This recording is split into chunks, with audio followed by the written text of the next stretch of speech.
শাহবাজপুর থেকে ম্যাডামকে নিয়ে আমরা সরাইলের উদ্দেশ্যে রওনা হয়েছি।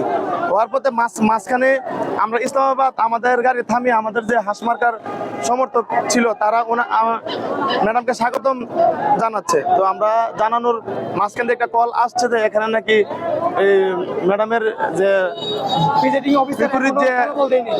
বিপরীত যে আপনার ইয়ে আছে সমর্থক আছে, ওনারা নাকি এখানে একটু গন্ডগোল করার ইয়ে করতেছে চেষ্টা। তখন আমরা আসলাম, আসার পথে ম্যাডামকে তারা ভিতরে মানে ঢোকার জন্য দেয় না দেওয়ার কারণে মানে এটা নিয়ে মাত্র 30% টাকায় জমির মালিক হয়ে নতুন বাংলাদেশের গড়ে তোলার স্বপ্ন দেখা বাংলা বসতি। দলের মধ্যে একটু সংঘর্ষ হয়েছে। মোটামুটি এখন আলহামদুলিল্লাহ সবই ভালো আছে, সেনাবাহিনী আসছে, পুলিশও আসছে, বিজিবি আসছে, সবাই আসছে। এখন নিয়ন্ত্রণে আসছে, আল্লাহর মধ্যে ভালোই আছে। মানে সমস্যাটা এটাই, মানে দুই দলে একটু ভোটা ভাই, সেটা তার নাম বলে তার লাভ নেই ভাই, মিডিয়ার যুগ। মানে দুই দল, মানে প্রার্থী তো অনেকগুলাই আছে, মানে বিভিন্ন প্রার্থী মানে অপরে আরেকজনের উপরে একটু হামলার আর কি, ম্যাডামের উপরে একটু হামলার চেষ্টা আর কি।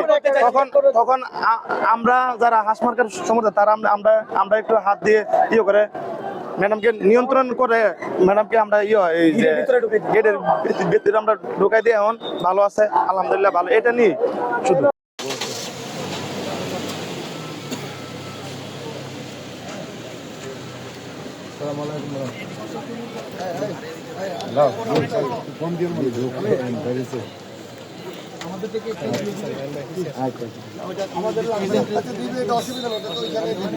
নির্বাচন অফিসে আপনারা পাবেন।